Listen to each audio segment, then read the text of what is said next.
You know, when Dr. Oz lost his Senate race, I was certain that I was never going to have to mention his name again. I thought for sure the days of sitting here and talking about Dr. Oz were over. Unfortunately, they are not. But at least, getting to talk about him now, it's actually kind of a funny story. Because it turns out, according to multiple sources who spoke with Radar Online, Dr. Mehmet Oz desperately wants to get back on TV. And even though they say that he impressed the folks at Fox News, he impressed the folks at Newsmax, Dr. Oz doesn't want to be on a political talk show. He doesn't want to be a Fox News contributor. He doesn't want to have to sit there on the 5 or maybe be a fill-in on that Fox and Fringe couch. Ew, gross, right? Dr. Oz wants to go back to what he had been doing for a couple decades, hosting a medical show on real television, not a fringe network, but on actual normal daytime television. He's just got one problem. None of his former producers will even give him the time of day because, as Radar Online reports, they view that he has now become too toxic to even touch. Here's what a couple of the sources told Radar Online. No one in the mainstream will touch him. You can't alienate half of your audience with a political stance and expect to bring in an audience on your return to television. Another source says, he's beating the bushes to revive his health-oriented talk show and groveling to everyone he knows to give him a break, but he's not making much progress. Another source said this. He can't even get a word with his former producers. Dr. Oz is a social creature who likes to hear himself talk, and it's beginning to dawn on him that he's just now wanted in Hollywood circles. He's just not wanted in Hollywood circles anymore.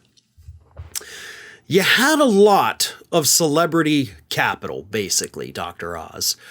A lot of us understood you were a quack. You were pushing, things that were debunked, things that didn't work. You were a snake oil salesman. But the way things work in the United States, technically you can get away with that for the most part. And you did. And you gained a massive following for doing that. You were a celebrity. A household name, even for people who didn't watch you. But then you went into politics, and politics is an ugly place. Because no matter where you stand on politics, you're going to piss off half the people. That's kind of how it works. Trust me, I know. I've been doing it almost 20 years now. You're going to piss off everybody eventually. And if you want to go mainstream, you kind of can't do that. Now, if you had never wanted to return to television, if you thought, okay, well, my Senate bid failed, I've got millions and millions of dollars, what do I care? I'll just retire and have fun. You could have done that. And eventually you could have weaseled your way back into those Hollywood circles that you want back into, but you got to give it time. You got to give it time. You got to let people be able to forget. But you're not doing that. You want to jump headfirst right back into it after pissing off half the country and, of course, exposing yourself as a carpetbagger from New Jersey who just wants power. That's not going to go away anytime soon. It may not go away ever.